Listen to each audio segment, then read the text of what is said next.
first, like an AI recording.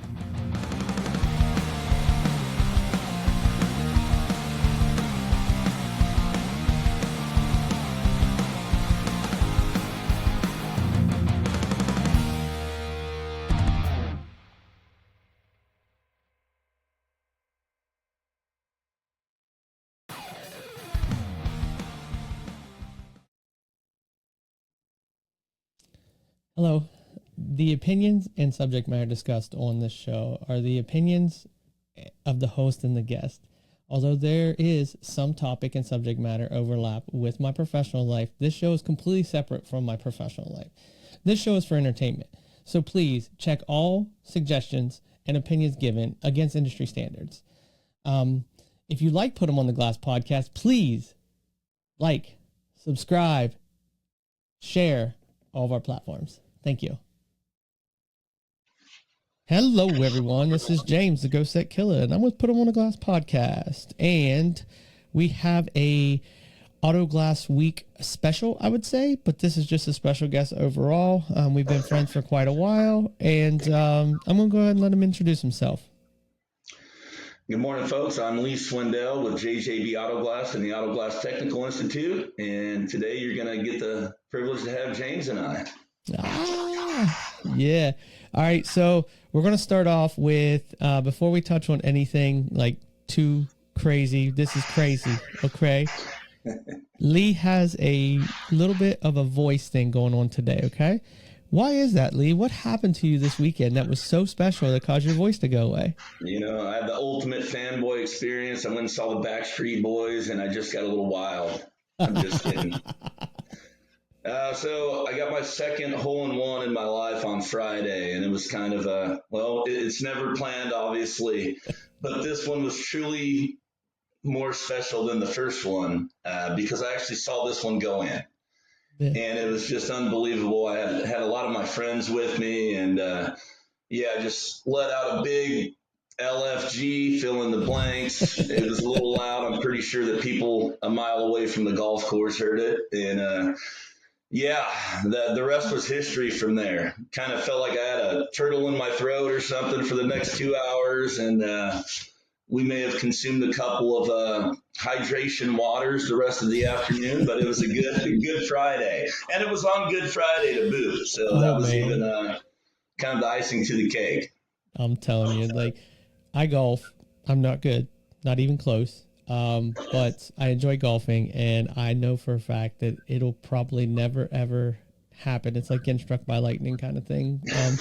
So that is very, very dope. The skill set it takes to hit a hole-in-one is like, I don't really people understand how hard it is. I noticed, obviously, you played baseball in college, so we had that conversation. My son played baseball in college, but hitting 100-mile-an-hour fastball and also getting a hole-in-one, they've got to be on a pretty close equal playing field. I mean, you've done both, but which is more special? There we go. Hole-in-one's more special. There you go.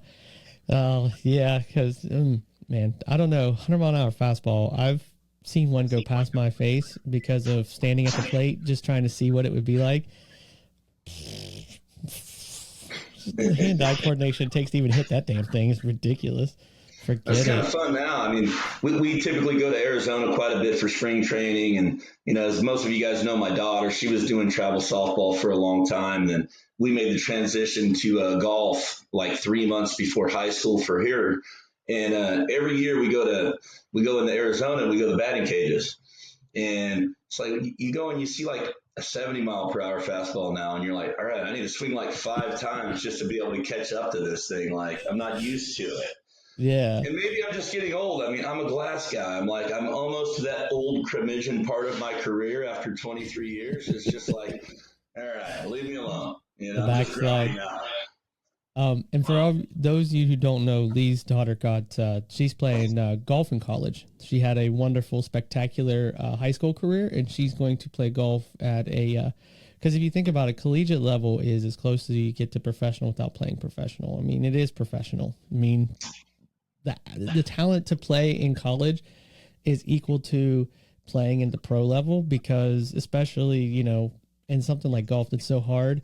Well, all the sports. If you play college, any sport, you're on the level to be a professional at that sport. It's just one of those crazy things that people do. All right, Lee, let's talk Technical Institute.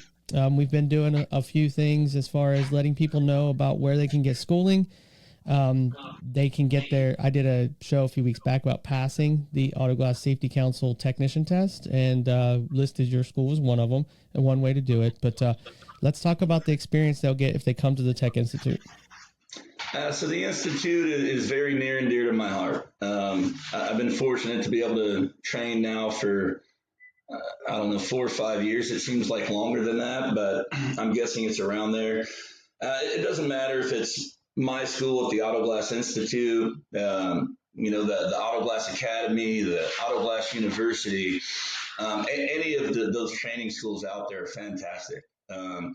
Just the people that go, for one, it just shows that they want to set themselves apart from everyone else. And they're actually going to have the proper etiquette, proper training, doing it the right way. Now, whether they do that when they go home from us, that's to be determined. I know I've had a couple of students that post videos, and I'll always shoot them a text. I'm like, hey, nice gloves you have on there or whatever. But it's always kind of fun to hang your old students a little bit. But at the Institute, I know I do things a little bit differently. I try to give them kind of a real world experience. Some people may frown upon it, but for instance, I really like to bring in an old Chevy truck and do like a 1549 during a training. And everyone's like, well, why would you do that? And I'm like, well, here's the thing. I get my students for 5 days. And at the end of the day, I don't want it to be super easy. I don't want to do Toyota Corollas all week. So they're just leaving after 5 days going, yeah, dude, I'm going to be a stud. This is so easy. But I like that 1549 because we all know we had to do some crazy stuff back in the day. We may or may not have made our own tool with a piece of conduit pipe and a hammer. There's no right or wrong way to do it as long as we're minimizing damage. So I like them to know that, hey, maybe that wire tool is not going to work for you. Maybe you're not going to be able to cold knife it if it has a metal molding. So at the end of the day, you may have to pull out this big ambush, and everyone's eyes kind of lights up. And I'm like, that doesn't mean I'm saying it's okay to do that. I mean, you're going to be conscientious about doing it and go very slow. And what happens is we put a few scratches on there. We're going to prep it and prime it according to our urethane manufacturer's recommendations, and we're going to be better off with it still. But I do like to do that. And I know some people frown, but ultimately, if my students are going to struggle, I truly want them to struggle while they're with us, because then we can help guide them and show them a different technique or something like that. Because once they're at home and they run into let's just say like a Honda Ridgeliner that someone put like a triple round bead on the bottom or something, they're gonna be like, hey buddy, like, I don't know what to do. Okay, well, you're not going to go to the customer and say, sorry, man, but I got your windshield halfway out, and now I can't finish the job. So You're going to figure out a way, whether you want to do that or not. We're all guilty. We've all done it. But it's about being conscientious and doing the right thing and doing the best that you can with what you have to work with. As we all know nowadays, with quality of materials across the board, I mean, I'm only as good as what I have to work with, and sometimes that's not very much, unfortunately. In a perfect world, we would all do a Toyota Corolla and be done in 25 minutes and move on with our day, but those days are gone. Nice. So what certifications can they look forward to walking away from your school? I know that they have the opportunity to take the Autoglass Safety Council tech test when they're done. Correct. What else will they leave from your school with? So ultimately, they walk away with just a numerous amount of information. We're fortunate enough to typically 1 day, maybe 2 days, they'll do a lot of windshield repair with my wife. She comes in.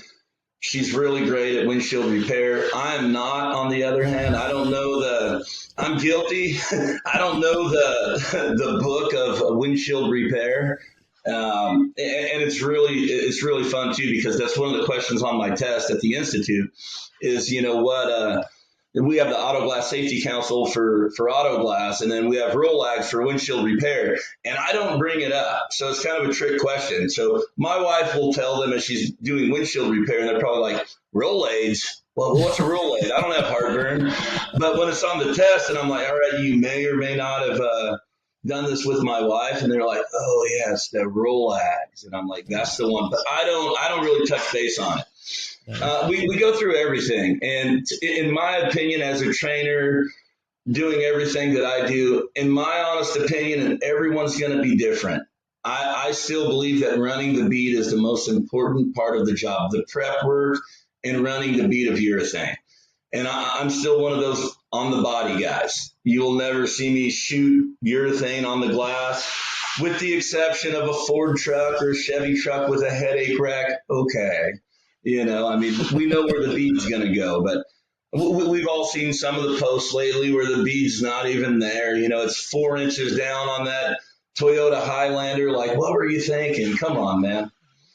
Well, I'm the opposite. I'm a glass guy. I was a body guy. Now I've been a glass guy for many, many, many years, but you are right. It takes practice, and it takes measuring, and it takes knowing exactly where it is. Where on the body, you've got your roadmap.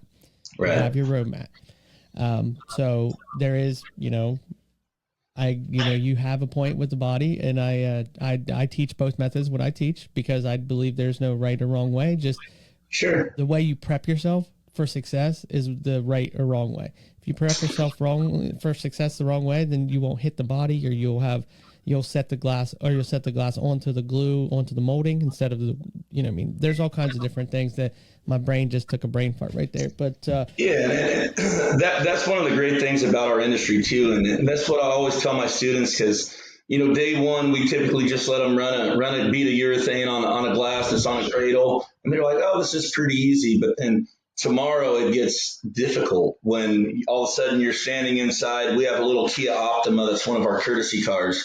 And that poor windshield's probably been replaced about 500 times by now. So we'll tape up the pinch weld, and I'll use some primer and make a line and have them run it. And then they're like, oh man, this isn't as easy.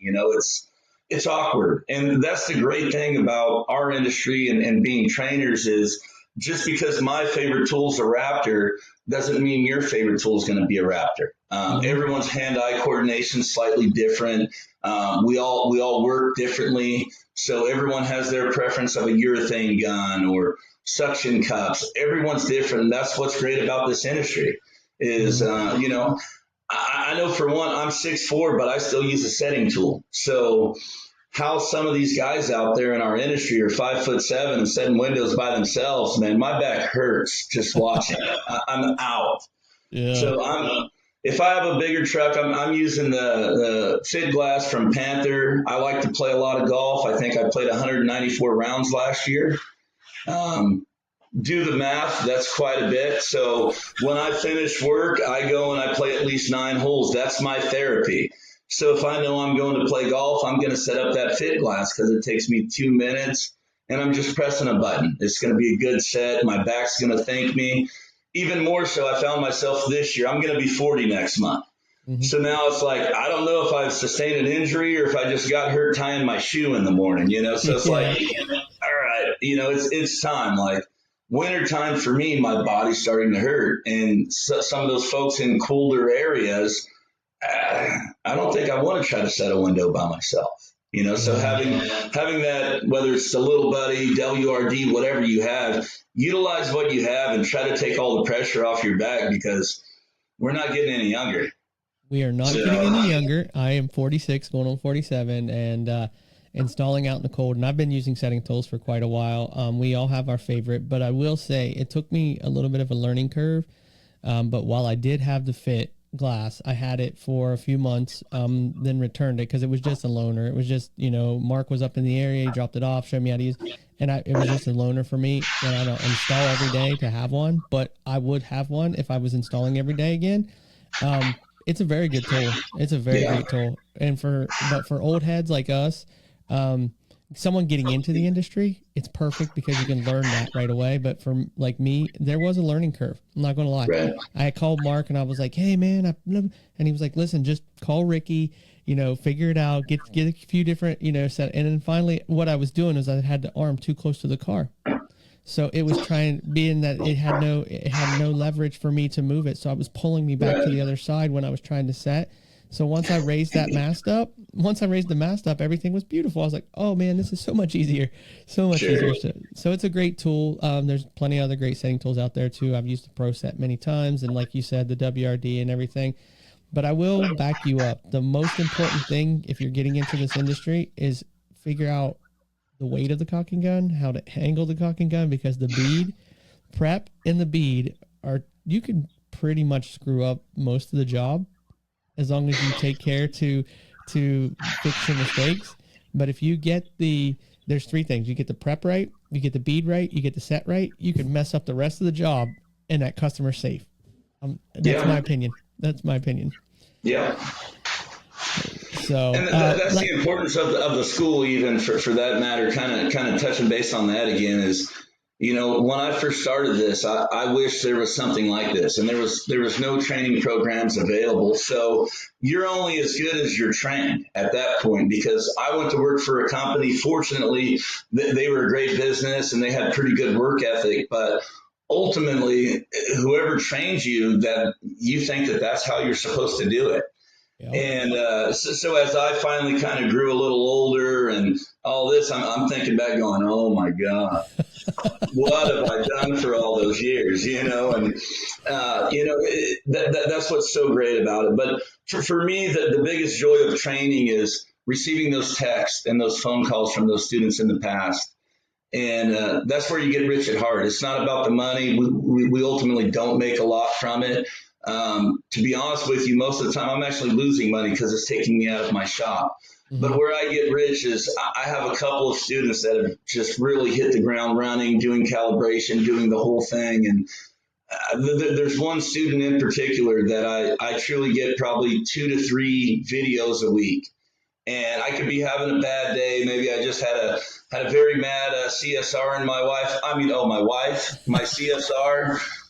Maybe she kind of pissed me off a little bit that day, and I just get this text, and it'll be a video, and it just makes me smile. It truly turns the day around. So that's the great part about it, is seeing other people's success through them coming to you. And, most of the guys that we've been training, they're starting a business. And, they're searching to better off their family. And it's a fantastic journey, and it's exciting to watch. And I know next year, not this year, I tried, but I have a couple of students that are going to end up competing. One of them I am going to actually sponsor. So next year, I don't know where Autoglass Week is going to be yet, but I will be sponsoring a technician next year. I'm not going to throw a name. I'm going to let him be excited about it. But it's going to be exciting to watch. So kind of going with that after talking with him, that's when it kind of opened my eyes and said, okay, I'm getting old. So Autoglass Week's in Reno this year. It's the closest it's going to be to California, where I live. And I decided that I'm going to put this is where the Cowboy Rides Away tour in motion, and I'm going to compete in Reno for my final time. Yes, and everybody, this is where this show idea started, okay? It was right here, because I saw a post that Lee put up. Okay, Lee and I competed against each other in 19. That's where we met, is in Indianapolis, okay? And then we developed a friendship from there, like most of, my friends in the industry kind of came from that Autoglass Week. So we developed a friendship every year, but Lee was going to compete pretty much every year after that, and he's had some unfortunate things like kind of come up, some just like weird like things that just kind of like what, and he hasn't been able to. One year his tools were even at the show ready to go, and he had some craziness happen, but he put a post up and it said he was competing, and I immediately called him and was like, bro, this is awesome. I'm so excited. No, he called me in like 5 seconds. Like, I don't even think it finished posting, and all of a sudden my James Chapman, I'm like, do you work for Facebook? Like, what the hell's going on here? You're but I was shocking excited. me. Yes, very stocky. Very, very stocky. I was excited, and I'm very excited because, Lee's one of those people in our industry that we all look up to. We all have used Lee's knowledge at some point in our careers. We've all called Lee and been like, bro, what, like, seriously? And Lee's always been, very, very courteous, very, very, here's this. So Lee, I'm excited that you're competing. It's going to be a great year. This is going to be so much fun. I'm glad to hear you're sponsoring somebody, because I want to try to sponsor a competitor from my show. I want to use this show to sponsor a competitor this year, but I've got a few things I'm working on in the background that I've got to clear up first. But Lee, let's tell us right now, what is this like for you? I mean, this has got to be super, super, super emotional. Yeah, I mean, you would think that it wouldn't be, because, I mean, we show up and we do the same job every day, but you kind of put that into perspective. I kind of feel that there's a few people that just kind of wear their hearts on their sleeve, James being one of them, Jorge Sandoval. And as much as I'd like to say, oh, I'm just going to go there, have fun, and whatever happens, happens, but it kind of goes back to the movie Moneyball when they say, how can you not be romantic about baseball? Well, in a weird ass way, I feel the same thing about Autoglass. Even though I still bitch about it, but hey, I love my job on Monday, but by Thursday I'm just like, all right, I'm ready for the weekend. I've had enough. I hate my job,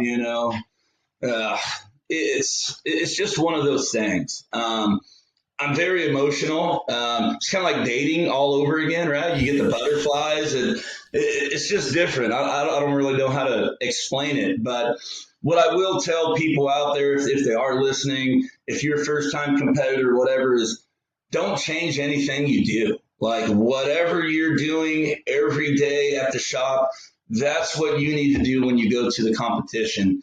The last thing you want to do is make a bunch of changes and be like, oh, I got to think safety. Well, you should always be thinking safety when we're doing a job, period. I don't care what it is. We always have to treat that vehicle like it's our own. And it's going to be exciting. There's going to be a lot of people. I haven't been to an event in a long time. We've just had stuff come up randomly, whether it's dogs or whatever. So if you don't have dogs, I don't recommend getting them, because I'm pretty sure I'm going to spend like $1,500 to put my dogs in a pet resort just to be in Reno for a week. Mm-hmm. It's kind of like having kids. But it's going to be a great time. I know James is going to be there. He might be doing a demo or two. Mm-hmm. We'll see. So we'll try to see if there's a smart car, because we need him to have a small car. He's kind of retired now. He won the competition, and now he does like 2 installs a year now. He's just the next Joe Rogan. He lives off sponsorships. I mean, he's just got a big deal. I'm just kidding. No. There's no sponsorships of the show, but there is some things happening with the show that may end up taking a different direction here. We've had some content that was concerning, and so basically I have 0 sponsorships. I may take on some in the future, but I'm looking into avenues right now to still be me doing the show only. Just, because I pay for everything right now. Sure. Depends on how much I can swing, but I will be there. I will be running around pretty much doing whatever is asked of me. The demos are pretty much going to happen, I believe. And then I think I'll just be pretty much, you'll be able to find me because I'm in a different colored bright suit every day. So if you're in the show, just, look for the stick out guy that's in a fucking suit and it's pink and purple and greens and shit. So Lloyd Christmas, everybody. Lloyd Christmas. Exactly. So it's going to be a great show. I'm going to, put as much heart into it as I can, like I did. The pink jacket is making a return. The winner will receive a pink jacket again this year, like Jorge did. And there's just a lot of things that's going on to make it exciting. And Lee, you coming to compete is just another one. It's just, what Lee was saying about not changing, the judges, no. Okay. The way body mechanics work, if you're not already doing the job like that, start now. Because September, you can develop those habits. Start now. Because if you show up, you're trying to do stuff you normally don't do. Everybody can tell. The judges can tell. I mean, it just is. And then if it's not natural to you and it's like you're doing it for that, you're going to mess up. You might 100%. Not. But just bank on doing it that way. So read your competitor packets. get your points laid out, figure out what you have to do, and go through it. You know what I mean? Make sure you're going through it every day. Like what Lee doesn't change it. Like he goes and competes the same way he does in his shop every day. He's protecting vehicles. He's doing cutout. He's doing everything that he normally does. So I'm excited for that. And this year, I believe, I don't know all the rules yet, but I know the last few years we got more time than we did in Indy. Because in Indianapolis, you remember, we only had like 55 minutes or something like that. And I recall. yeah, so the years after that I competed, it was an hour and 20. Okay, so I believe it's still going to be along those lines, unless something changes.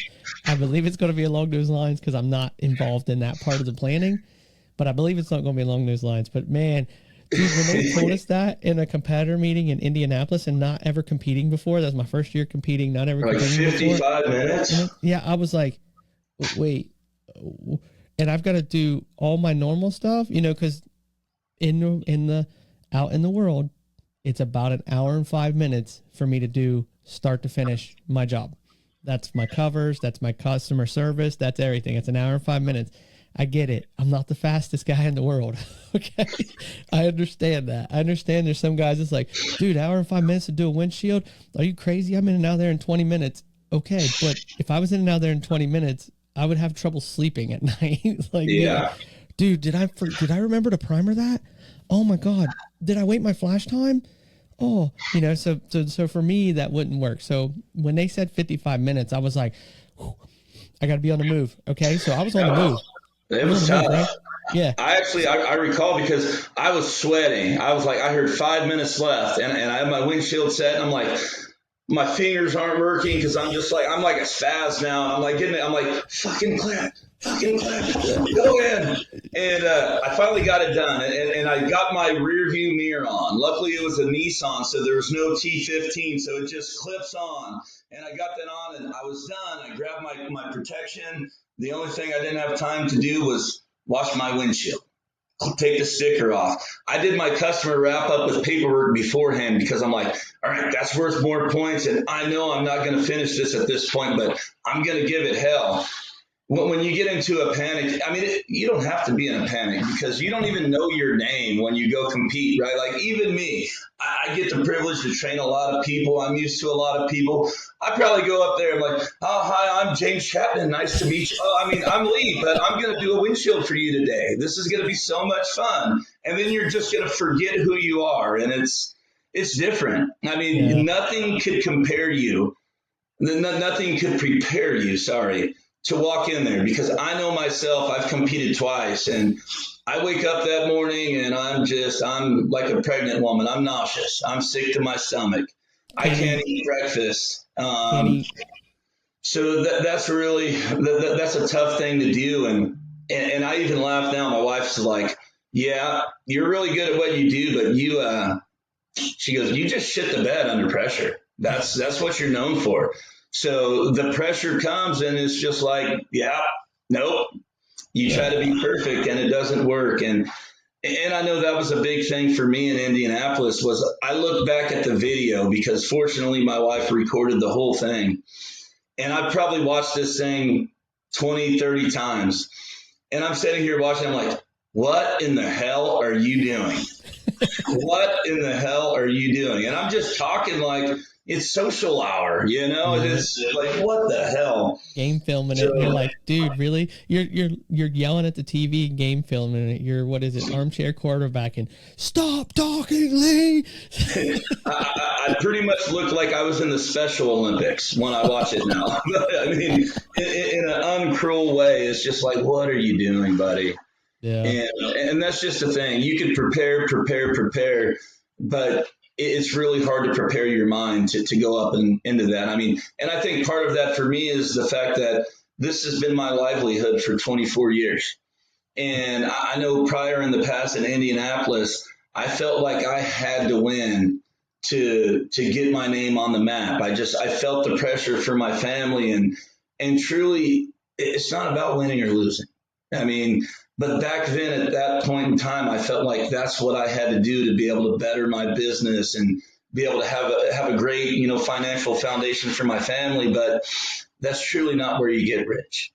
No. Your business thrives off from you doing the right thing. So having these competitors come in, it's just showing that they care about this industry. They're doing everything the proper way, and that's what makes it great. I mean, we can look and be Facebook police all day and call out bad stuff. Oh, you're not wearing nitro gloves. Oh, we've all done something. We're all guilty of it, and we're just thankful that cameras weren't on us when it did happen.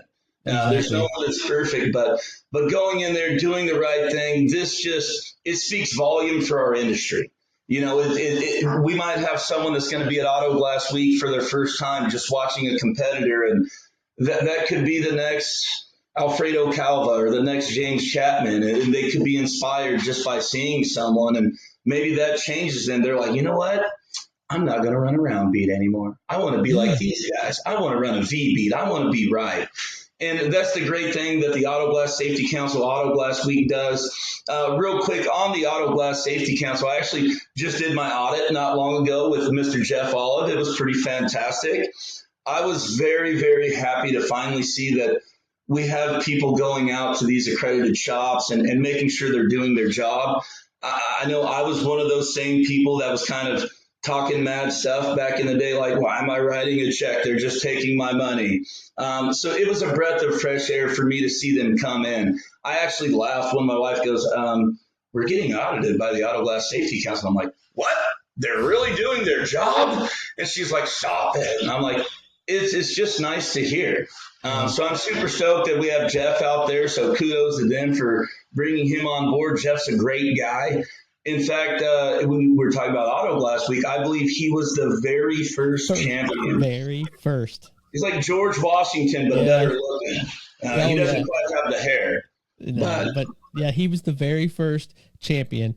And then he went on to do a bunch of other awesome things within our industry. And yeah, you're right. I've been through 2 audits in the time I've been, the company that I was with, was Autoglass Safety Council. I've been through 2 audits, and before Jeff, like I never have went through one of Jeff's, but I've kind of seen one. But like before Jeff, with that third-party auditor system that they had, it's so much better now. So much better now. Just going through, like, the paperwork part of it is the paperwork part of it, but the install part of it, Jeff checking out, making sure your shop's where it needs to be, watching you set a windshield, install a windshield and everything to make sure it's all spot on. At least it's someone that knows. Like before with the third party, they didn't really know what was going on with a windshield. They had a checklist in front of them, but with Jeff being there, he can definitely verify that you're doing the job correctly. And so you can walk away, if you pass the Jeff Olive audit, you can walk away with a little bit more of that pride, that that little bit more pop your collar kind of shit. Because if Jeff says that you're doing it right, there's no higher authority. I mean, he knows. He knows. He's a great guy. He's been there where you and I have been. He knows what's going on. So I'm glad you brought that up, because the audits are definitely, there's more and more. I think he's doing quite a few each week to get out to these shops to verify that everybody's on the right page. So, and congratulations on passing your audit too. I mean, that's amazing. Thank you. It was kind of nerve wracking too, because I'm like, why am I nervous with having greatness in my shop? Because it was really unique. He comes in and does paperwork with my wife in the office, and he goes, if you want to go start on your install out there, he goes, I'll be out with you when I'm done in here. And then he comes out, and I'm like, you're going to watch me replace a windshield? Like, come on, man. And then he gets out there, and I'm just like, ugh, my stomach hurts. It was so funny, but it was a breath of fresh air still. And we had a great time. We had a couple chuckles. We got to talk about some safety regulation stuff, and it was just a great time. I'm kind of a nerd, so when it comes to Autoglass, we nerd out, and it's really unique now. Like my wife and I, we could be traveling somewhere. She's been working in the industry for, I guess, probably about 4 years now.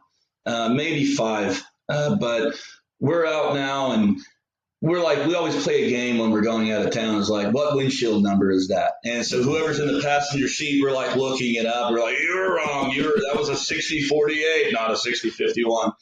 But it's like the stuff that you end up doing in this industry. I mean, it's part of our everyday life. I mean, this is what we look forward to. If you would have asked me when I was 18 years old I would be doing Autoglass the rest of my life, I would have said you're absolutely crazy. It wasn't going to happen, but here I am living a life sentence without the possibility of parole, and I wouldn't change it for anything. So for you young guys out there in the industry, I mean, I strongly recommend going to the competition, going to Autoglass Week, checking it out. When I first went, I think it was 16. Hell, I don't know. Well, San Antonio was my first, and what I got from it, I didn't do very well because I walked in and I was like, oh my God, it's like these guys look like NASCAR drivers, right? You got Alfredo's got 59 patches going down him, and I'm like, I don't have that stuff. But the protective gear that they had, protective covers and all of this stuff. But what I took home, I didn't win. That was the year Jason Martin won, actually. And Nice. it was fantastic. I got to meet Jason, a lot of people, but the contacts that I made, the friendships that I developed, I feel that I won more than the winner. I walked away with there with so much knowledge and so many new friendships that they just last a lifetime. I still talk to these people almost on a weekly basis, and it's just a bundle of knowledge. You get to meet a lot of people, whether it be the vendors, molding companies, all of this stuff, and they just stay with you forever. Yes, So if you ever have a problem, having those contacts are great because I think it was like the Nissan Rogue molding when it came out. I had a really, really good relationship with Creative Extruded, and I called and I said, dude, these 3898 moldings are the biggest POSs I've ever seen in my life.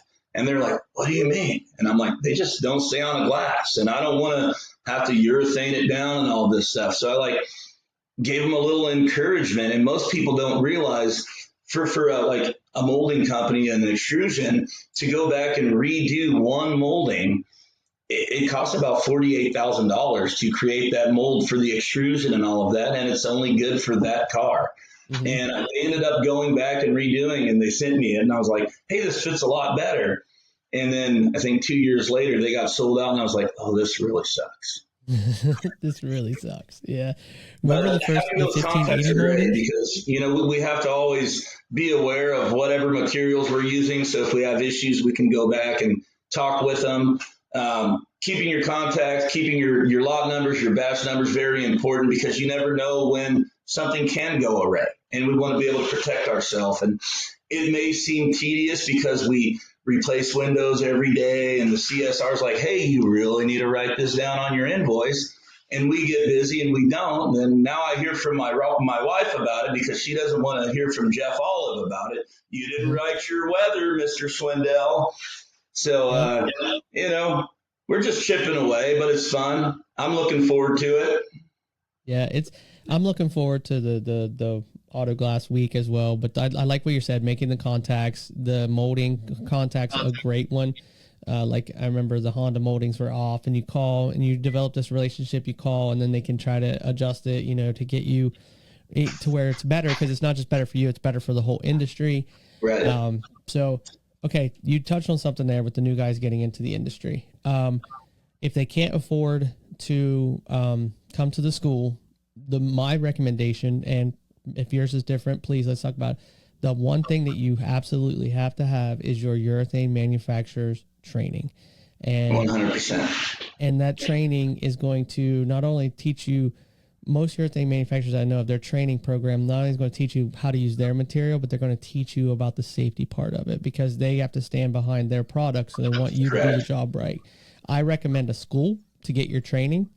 Even if you've been into it for 15, 20 years, you can always learn something new. If you have the money or you want your boss will send you, go to a school. There's plenty of them out there. There's a search. Lee does the Autoglass Tech Institute. Be a great one to go to. His class sizes are small. You work right in his shop. You get that real life experience, which is always helpful if you're going back to a shop environment. But the urethane manufacturer training is the first step to get yourself on the learning path of this industry. It's the biggest step.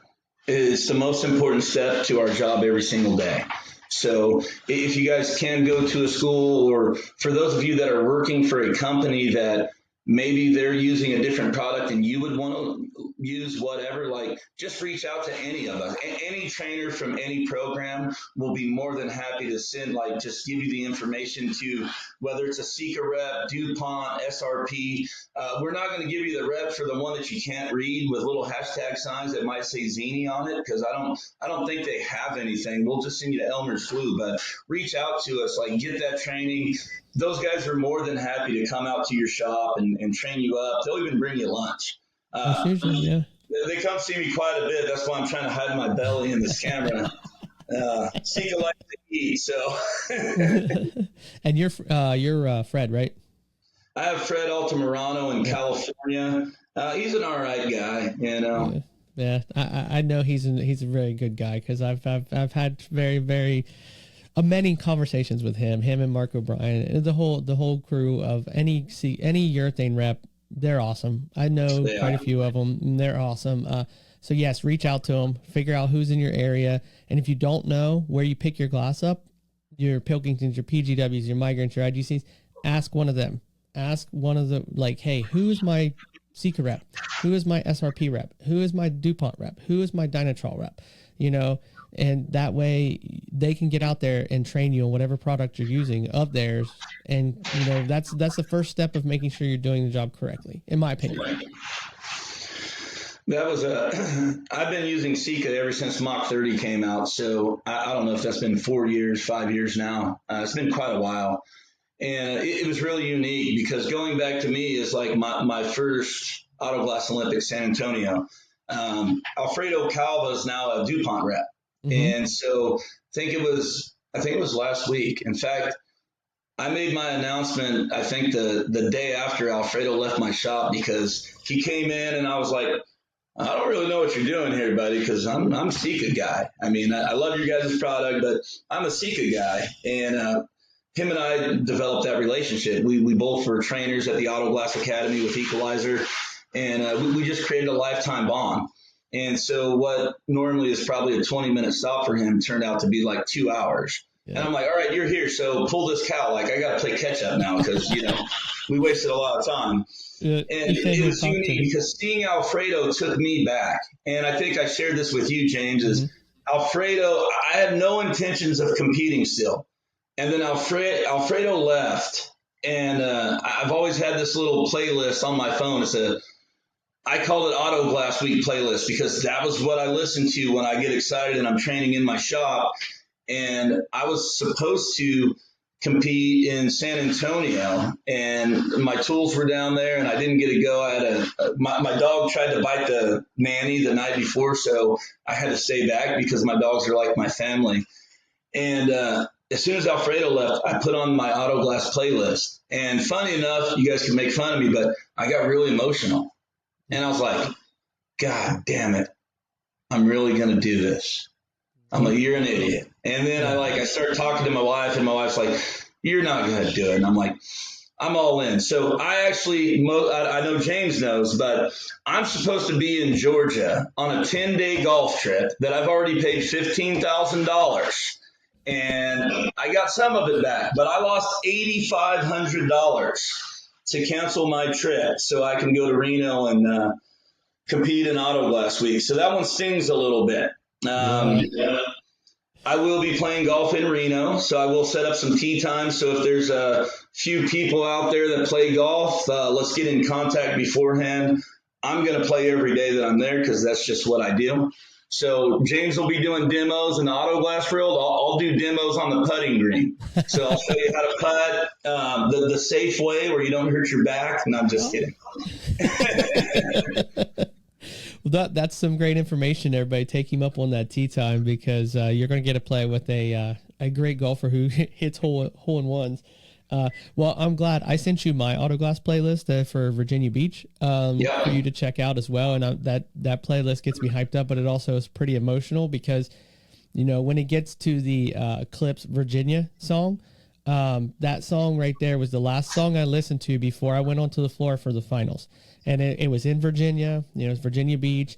Eclipse is one of my favorite groups. So listening to that song, walking into the, you know, because I had my headphone in, walking into the building, walking up, walking onto the floor, and then taking it all out, handing it to my wife, that song was still. So every time I hear it now, it's like it's got that special sting. It's like, yeah, you know, so So I get what you're feeling, you know, and music has a way of transporting like you back to the moment. You know, you listen to that song, you're back in that moment right there. That moment that sticks with that lyric, that sticks with that beat, that sticks with that song. You're right back in the moment. So I'm glad you're listening to your Autoglass playlist. I'm glad that you're getting everything organized, and we will definitely see you in Reno. I've taken up enough of your time. We're at the 45-minute mark. So everybody, get out to Reno. Hit Lee up if you want some training. He's everywhere on all your hit your socials up that they can find you and your business for the training. Absolutely. So you can find us at autoglasstechnicalinstitute.com. My Facebook handle, Lee Swindle. Big ugly guy's going to pop up in a training uniform, so can't miss him. Feel free, if you guys have questions about anything, you don't even have to come to the training program. If you guys run into a situation where you're having a job that's giving you difficulty, hit me up in a DM on Facebook. You know, we're fortunate now. We have these stupid little things that control our lives, so we can FaceTime and walk you through a job and help you get through it. We've all been there. So again, I wish we had these when I was a new technician, because sometimes it was trial and error. But we're always just a phone call away. I appreciate everyone's time, and we're definitely going to see you guys in Reno. Yo, live from the cutout zone. It's Ghost Set Killer, master certified, verified, glass tested and qualified. Welcome to Put 'em on the glass, no flippers, no hacking. Ghost Set Killer with the blade and the tape. Frog it out clean, process style, 80s calibration locked in, keep the focus down. Cups in position, VB dripping, 30-minute MDAT text stay ripping. From the dash to the pillar, it's a full-on class. Respect the craft, put them on the glass.